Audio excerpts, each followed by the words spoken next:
রাজধানীর মোহাম্মদপুরের Tokyo square থেকে নিখোঁজ হওয়া শুভা নামের এক কিশোরীকে 2 দিন পর উদ্ধার করেছে পুলিশ।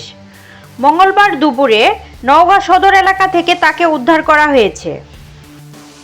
ক্যান্সারে আক্রান্ত মায়ের চিকিৎসার জন্য 2 মাস আগে বরিশাল থেকে ঢাকায় এসেছিল 11 বছরের আরাবী ইসলাম শুভা।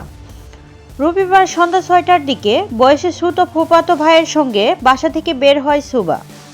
তারপর রাস্তা পার হতে গিয়ে রাজধানীর মোহাম্মদপুর এলাকায় নিখোঁজ হয় সে।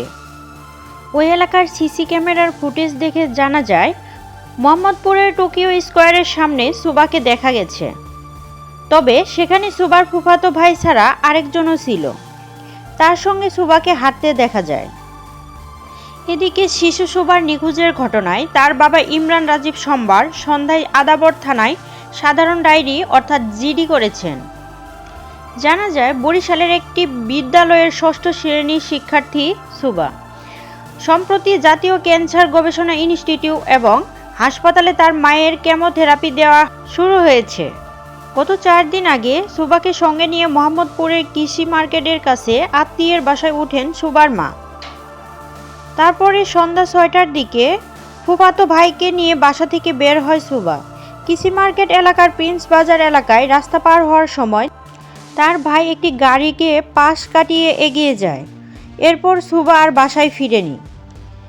এদিকে শুভার বাবা ইমরান রাজীব বলেছেন, স্ত্রীর ক্যান্সারের চিকিৎসার জন্য 2 মাস ধরে ঢাকায় বোনের অর্থাৎ শুভার ফুফুর বাড়িতে আছেন।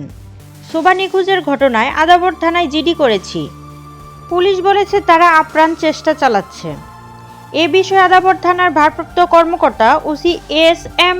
জাকারিয়া বলেছেন, মেয়েটিকে খুঁজে বের করার চেষ্টা করছি।